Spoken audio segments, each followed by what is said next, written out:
3,650 days. That's how long Jason Keller sat in a 6 by 8 foot cell for a murder he didn't commit, while the real killer lived his dream life. This isn't just a story of a mistake. It's a story of a calculated betrayal that started with a single letter, a conspiracy that reached from the mechanic's shop all the way to City Hall. It is a story about how the machinery of justice can be hijacked by those with enough money and enough malice. Imagine sitting in a courtroom, your life on the line. The air is thick with tension, the weight of accusation suffocating you. You're innocent, but the jury is looking at you like a monster. This was Jason Keller's reality in the small town of Oak Ridge. Jason was a hard-working mechanic, known for his integrity and quiet nature. But on a cold November night, his world shattered. Rachel Thompson, a woman Jason had known since high school, was found fatally wounded in her home. The case against Jason seemed airtight. A neighbor swore they saw Jason leaving the house at the time of the murder. His fingerprints were found on the back door handle, and police found a frantic letter from Rachel in Jason's possession that looked suspiciously like a confession of a forbidden, obsessive romance. Despite Jason's pleas that he was home alone watching television, the jury saw a scorned lover. He was sentenced to life without parole. For 10 years, Jason was a ghost, forgotten by the system, his life completely stolen. 10 years later, a new investigator named Mark Sullivan was assigned to review cold cases. He found a grainy, overlooked security feed from a gas station 2 blocks from Rachel's house. It showed a figure entering her home at the exact time of the crime. The figure was tall and wore Jason's signature mechanic's jacket. But as Mark zoomed in, the person's gait and height didn't match Jason. The killer hadn't just murdered Rachel. They had orchestrated a sophisticated play to steal Jason's identity and frame him for it. Mark began digging into the old evidence. He found that the letter in Jason's possession hadn't been processed for DNA, only for latent prints. When he sent it for modern testing, the results came back not with Jason's DNA, but with the DNA of a man Jason called his best friend, David Carter. The frame-up was perfect, but David had made one crucial mistake. He thought the technology to catch him would never exist. Jason was released on a technicality, but the fight for justice was just beginning. Walking out of the prison gates after 10 years was not a moment of pure triumph. It was a surreal nightmare. The world had changed, and Jason had not.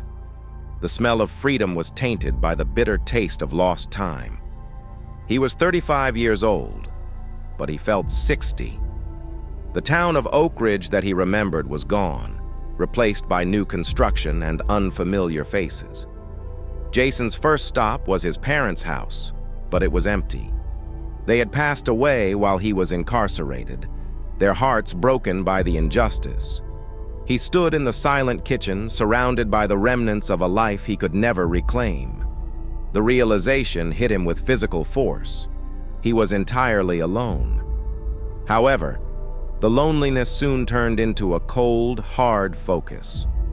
David Carter was still out there, living a life built on Jason's ruin. Eddie, the private investigator Jason hired, warned him that David was smart, well-connected, and dangerous. David hadn't just framed Jason. He had assumed Jason's role in the community, becoming the go-to mechanic for the town's elite, earning their trust and their money.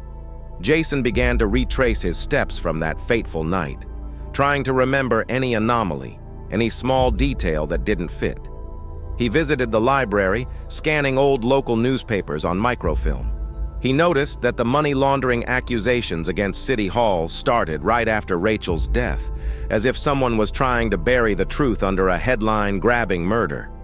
David Carter had vanished the moment the conviction was overturned. But Jason wasn't looking for an apology. He was looking for a reckoning. He felt the cold weight of 10 lost years pressing down on him, driving him forward, turning his sorrow into a weaponized rage. Armed with his freedom and a burning need for the truth, Jason continued his search. Eddie, the PI, was relentless, tapping into back-channel informants and digital footprints that most people didn't know existed. They discovered that David Carter hadn't just been a friend. He had been a shadow, slowly mimicking Jason's life for years, harboring a deep-seated jealousy that had finally boiled over. David didn't just want to take Rachel, he wanted to take Jason's reputation, his job, and eventually his life. The trail led them to a rundown, questionable motel on the edge of the county, a place where people went to disappear. Jason's heart hammered against his ribs as they approached room 12, the smell of stale cigarette smoke and desperation lingering in the air. They burst inside expecting to find David. Instead, they found Mark Thompson, Rachel's ex-husband, standing over a hired informant tied to a chair, interrogating him. Mark wasn't the killer, but he was terrified, caught in the middle of something much larger than himself. "I didn't kill her, Jason," Mark shouted, dropping a folder of documents onto the floor. "I stayed silent because David threatened my family. David wasn't working alone. He was a cleaner for the people who actually run this town. He was paid to make this whole thing go away, and I was paid to stay quiet about the money." Before Mark could explain further, the sound of heavy boots echoed in the hallway. This wasn't a standard police raid. Men in unmarked tactical gear were surrounding the room, blocking all exits. Mark looked at Jason with pure terror, realizing the depth of the trap. "They're not here to make an arrest, Jason. They're here to finish what they started 10 years ago. They can't let you tell the world what's in that folder." The folder contained a list of names, politicians, police officers, and businessmen, all connected to David. The door didn't just open, it exploded. Jason thought he was fighting a jealous friend, but he was actually standing in the way of a multi-million-dollar conspiracy involving the very people sworn to protect the town.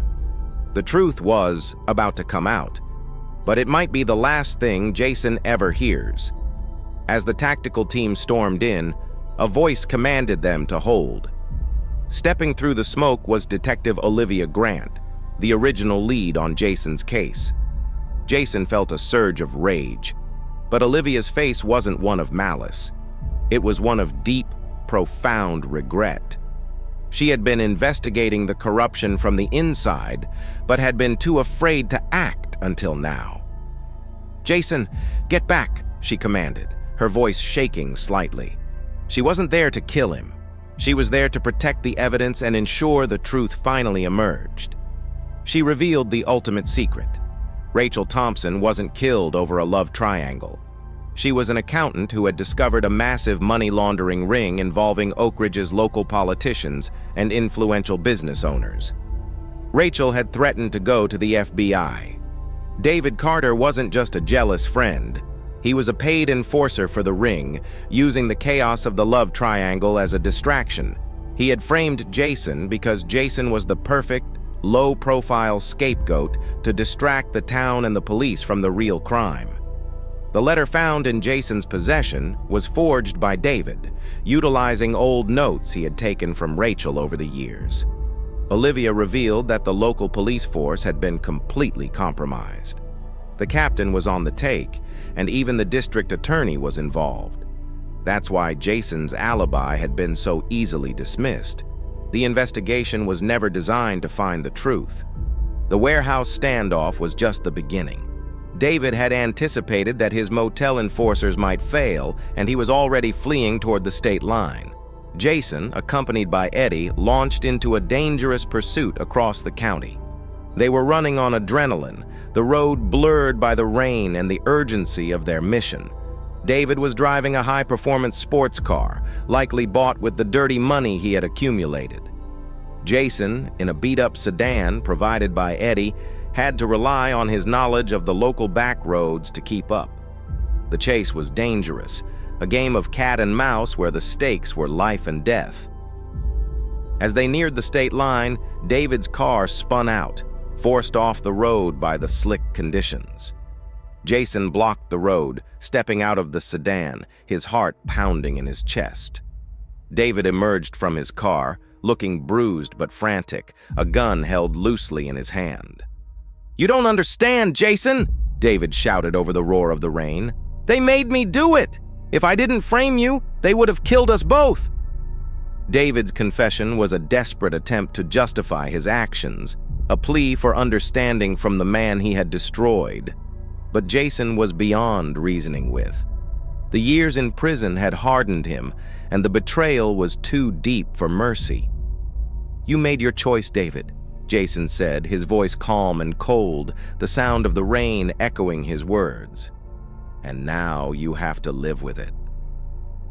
The confrontation was not just about revenge, it was about reclaiming the truth. In a final tense standoff at a nearby warehouse where David was trying to flee with the remaining funds, Jason finally stood face to face with his betrayer. David sneered, "You were always the easy one, Jason. Everyone believed you were the killer because they wanted to believe it." But Jason didn't pull a trigger. He held up his phone, showing a live stream broadcast. "I don't need to hurt you, David. I just needed you to confess on a live feed." Detective Olivia and a fleet of state troopers swarmed the area, arresting David and cutting off his escape route. The informant from the motel had already flipped, providing the names of every politician involved in the scheme. The final confrontation was a masterful chess move by Jason. He had not only caught David, but had also brought the corruption to light in a way that couldn't be ignored. The local police, compromised as they were, could not cover up a live-streamed confession. The warehouse was surrounded. There was no escape. David was handcuffed, his face a mixture of rage and terror as he was led away.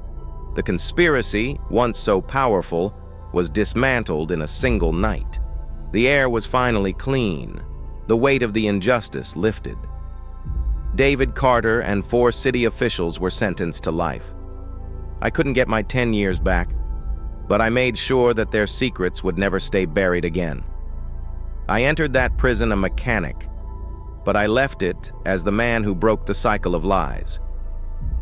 Jason's life was not back to normal. It was a new normal.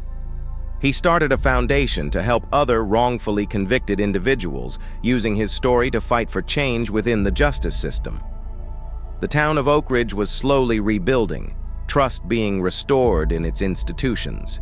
He stood looking over the town not as a victim, but as a survivor. The cliffside offered a view of the future, a future that was finally his own to shape.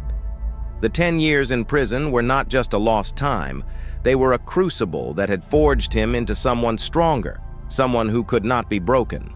Was David just a pawn or the real mastermind? Let us know what you think in the comments. If you enjoyed this journey of justice, hit that like button, subscribe, and turn on notifications for more shocking true-style stories. Thanks for watching.